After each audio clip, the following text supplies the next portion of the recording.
তো এই নারী শক্তির আরাধনার তাৎপর্যটা কি? কিছু খুব চমৎকার উদাহরণ রয়েছে। তার নাম ছিল কালিদাস, যার মানে কালীর দাস, কালীর একনিষ্ঠ ভক্ত। জানেন তো, গল্পগুলো সময়ের সাথে মাঝে সাঝে একটু অতিরঞ্জিত হয়ে ওঠে, তবে সব থেকে গুরুত্বপূর্ণ হলো গল্পটা কি বলতে চাইছে। গল্পের তথ্যগত সত্যতাটা নয়, বরং গল্পের আসল নির্যাসটা কি। তো বহু জন্ম ধরেই কালিদাস কালীর এক পরম ভক্ত ছিলেন।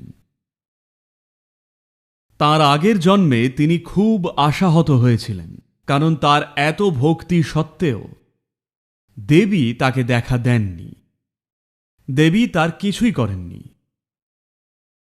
তাই তিনি দেবীর প্রতি কিছুটা অভিমান করে মারা যান। এত জন্ম ধরে তাকে ব্যাকুল হয়ে ডাকার পরেও দেবী সাড়া দেননি। তো তার এই জন্মে, যখন তার নাম অন্য কিছু, আমরা জানি না কি নাম ছিল, তো তিনি জন্মেছিলেন খানিকটা বোকাশোকা হয়ে। যখন তিনি বড় হলেন, তখনও তার মন 8 বছরের শিশুর। দেখুন, সাধারণত 8 বছর বয়সে আপনি যেমনই হন, লোকে আপনাকে আদুরে চোখেই দেখে।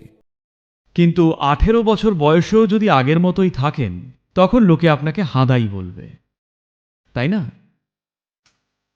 ঠিক কি না? তো তার ক্ষেত্রেও এটাই হলো। গ্রামের সবাই ভাবতো সে বুঝি মূর্খ। আর সেখানকার যে স্থানীয় রাজা ছিলেন, তার একটি মেয়ে ছিল যে নিজেকে খুবই বুদ্ধিমান মনে করত। হয়তো তিনি ছিলেন, আর তিনি চেয়েছিলেন কোনো বুদ্ধিমান কাউকেই বিয়ে করতে।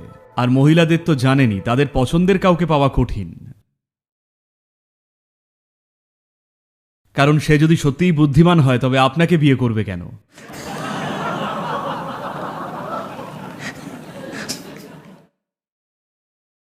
দেখুন, এই জোকটা কিন্তু আসলে দুধারী তলোয়ার।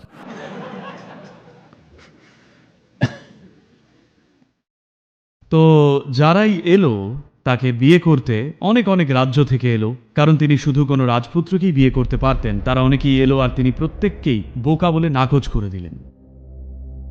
তিনি বললেন, এরা কেউই আমার যোগ্য নয়।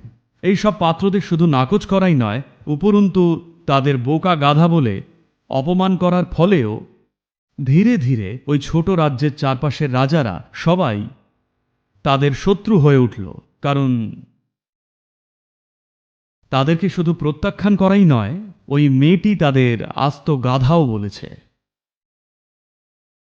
তো সেই বাবা যখন সব দিক থেকে রাজনৈতিক আর সামরিক চাপের মুখে পড়লেন, তখন মেয়ের ওপর তার ভীষণ রাগ হলো, আর তিনি বললেন, গাধা মেয়ে কোথাকার, এবার আমি আমাদের রাজ্যের সব থেকে বোকার সঙ্গেই তোমার বিয়ে দেব, তবেই তোমার উচিত শিক্ষা হবে। তো তিনি মেয়েকে বেশ ভালো মতোই বকলেন, আর অনুচরদের বললেন, গিয়ে খুঁজে বের করো আমাদের রাজ্যের সব থেকে বোকা কে, তাকে ধরে আনো, তার সঙ্গেই আমার মেয়ের বিয়ে দেব।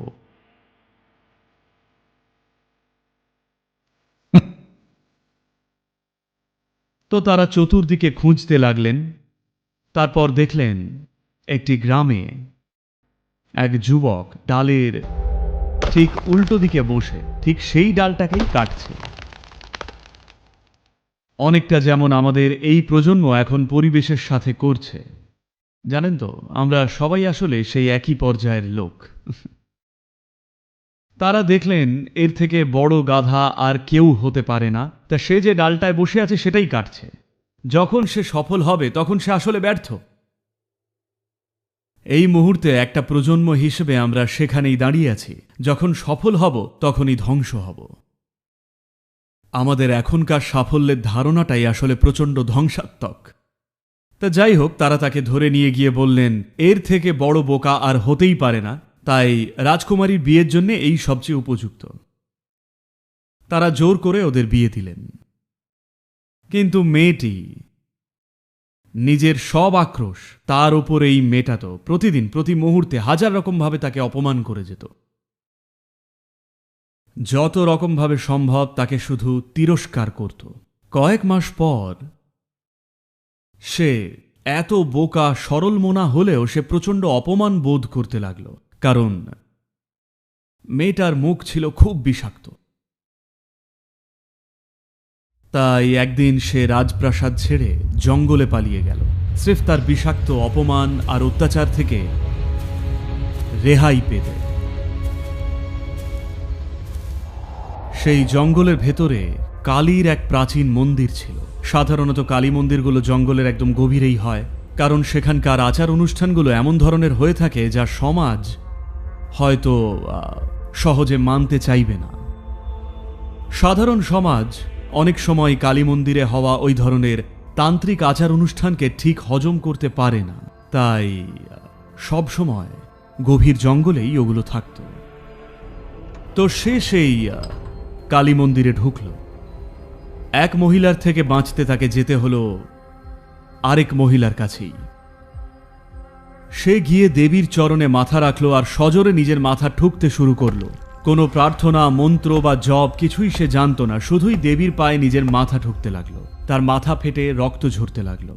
যখন দেবীর পায়ে রক্তের ফোঁটাগুলো পড়ল, কালিদাস ভেতর থেকে দরজা বন্ধ করে দিয়েছিল, কারণ তার ভয় ছিল সৈন্যরা এসে তাকে খুঁজে আবার তার স্ত্রীর কাছেই দিয়ে আসবে। ঠিক তখনই সে বাইরে থেকে একটা গলা শুনতে পেল। সে বলছে, আমি কালী, আমি এসেছি, দরজা খোল। তখন সে প্রচণ্ড রেগেছিল। এত জন্ম ধরে তুমি আসোনি। হঠাৎ তার সবকিছু মনে পড়ে যাচ্ছিল। সে বলল, এত জন্ম ধরে আমি প্রার্থনা করেছি, জপ করেছি, আরাধনা করেছি, তবুও আসোনি। এখন কোন দুঃখে এসেছ? আমি কিছুতেই দরজা খুলব না। তখন কালী বারবার তাকে ডাকলেন, দরজাটা খোল বাবা। তখন শুধু মজা করে দেবীকে রাগাতে, কারণ তার বুদ্ধি তখনও 8 বছরের, তাই সে দরজাটা সামান্য ফাঁক করে দেবীর দিকে জিভ বার করে দেখালো। আর দেবী তার জিভে বাড়ি মারলেন। আর যাকে সেই রাজ্যের সব থেকে বড় মূর্খ বলা হতো, হঠাৎই সে মহান পণ্ডিত হয়ে উঠলেন।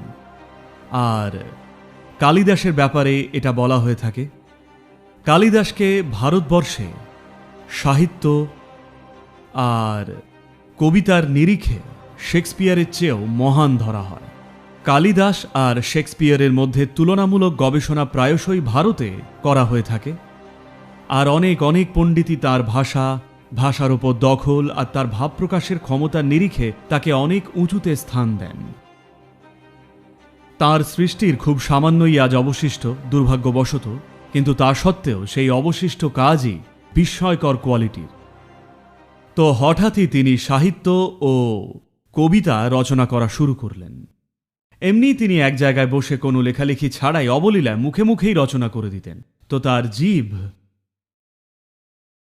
এত গুণ সমৃদ্ধ হয়ে উঠেছিল যে তিনি স্রেফ অনর্গল নতুন নতুন শ্লোক বানিয়ে ফেলতে পারতেন মুহূর্তের মধ্যে। এমনটা কিন্তু আরো অনেকের সাথেই ঘটেছে। আপনাদের বলি তবে, গত 2 শতাব্দীতে পৃথিবীতে অনেক গুরুত্বপূর্ণ মানুষ জন্মেছেন। তাদের নাম এখন নিতে চাইছি না, কারণ সেটা রাজনৈতিকভাবে স্পর্শকাতর হতে পারে। গুরুত্বপূর্ণ মানুষ, শুধু ইতিহাস দেখুন, গত 2 শতকে যারা তাদের মায়ের কাছে বড় হয়েছেন আর একরকমভাবে তাদের উপলব্ধিতে মা তার কাছে দেবীর আসনে, তিনি শুধু স্নেহময়ী মা হয়ে থাকেননি, তিনি ভগবান ছিলেন। সন্তানকে কঠোরভাবে অনুশাসন করতেন। গত 2 শতাব্দীতে পৃথিবীতে এমন অনেক মানুষ এসেছিলেন যারা সাফল্যের শিখরে পৌঁছেছিলেন নিজ নিজ কর্মক্ষেত্রে, কারণ একরকমভাবে তারা স্ত্রী মাতৃশক্তির আরাধনাই করছিলেন। আপনাদের একটা গুরুত্বপূর্ণ বিষয় বুঝতে হবে, নারীত্ব বা স্ত্রী প্রকৃতি কোনো লিঙ্গ নয়, এটা একটা ডাইমেনশন বা মাত্রা। এই মাত্রাটার মাহাত্ম্যটা হল, এই মাত্রা থেকে সাড়া পাওয়া অনেক বেশি সহজ। অন্য মাত্রাটার তুলনায়, যাকে আমরা পুরুষত্ব বা পুরুষ প্রকৃতি বলি, কারণ এটার গঠনটাই অন্যরকম। এখানে কোনটা কার চেয়ে ভালো এমন তুলনার ব্যাপারই নেই, দুটো স্রেফ আলাদা। আপনারা হয়তো এক প্রখ্যাত গণিতজ্ঞের নাম শুনেছেন, একটা সিনেমাও হয়েছে ওনাকে নিয়ে এই কয়েক বছর আগে, যে কিভাবে রামানুজন অনর্গল অঙ্কের সূত্র বলে যেতেন। অত্যন্ত জটিল গাণিতিক সব সূত্র, এতটাই জটিল যে 1900 শতকের শুরুতে যখন ব্ল্যাক হোল বা কৃষ্ণ গহ্বরের ধারণাই ছিল না, তখনও তিনি এক ধরনের অঙ্ক দিয়েছিলেন যা ব্ল্যাক হোলকে বর্ণনা করে। সবসময় বৈজ্ঞানিক প্রক্রিয়ায় বা বৈজ্ঞানিক গবেষণায় প্রথমে আসে থিওরি বা তত্ত্বের একটা ধারণা যে জিনিসটা কেমন হতে পারে, আর তারপর সেটা প্রমাণের চেষ্টা হয়, হয় পরীক্ষামূলক প্রমাণ দিয়ে যদি সম্ভব হয়, আর না হলে অন্যান্য ক্ষেত্রে গাণিতিক প্রমাণ দিয়ে। কিন্তু তিনি গণিত তৈরি করে ফেলেছিলেন সেই ধারণাটা জন্মানোর আগেই। আজও মানুষ গবেষণা করে চলেছে তার এই সমস্ত কাজের রহস্য কি, কিন্তু তিনি একেবারে অনায়াসে গণিত লিখে যেতেন। লোকে যখন জিজ্ঞেস করত এই সব আসছে কোথা থেকে, তিনি এমনি পাতার পর পাতা গাণিতিক সূত্র লিখে ভরে ফেলতেন। মৃত্যুশয্যায় দুর্ভাগ্যবশত তিনি খুব কম বয়সেই মারা যান। তিনি বলেছিলেন, আমার দেবীর রক্তেই গণিত বয়। তো এগুলো হয়তো কিছুটা অতিরঞ্জিত মনে হতে পারে, কিন্তু বাস্তবে যা সম্ভব তার থেকে এটা খুব বেশি আলাদা নয়, যে মানুষ দেবীর কৃপা অর্জন করেন। আপনি জীবনে যাই করুন, আপনি হয়তো একজন ব্যবসায়ী, কোনো পেশার সাথে যুক্ত থাকতে পারেন, হতে পারেন কোনো শিল্পী, সঙ্গীত শিল্পী অথবা যোগী। আপনি যাই হন, আপনি যদি আপনার কাজকে এক উচ্চতর মাত্রায় নিয়ে যেতে চান, তবে আপনার দেবীর কৃপা প্রয়োজন। যেই এই কৃপার স্পর্শ পায়, তিনি স্বাভাবিকভাবেই উন্নতি করবেন, এমনভাবে যা অন্যদের চোখে অলৌকিক মনে হতে পারে।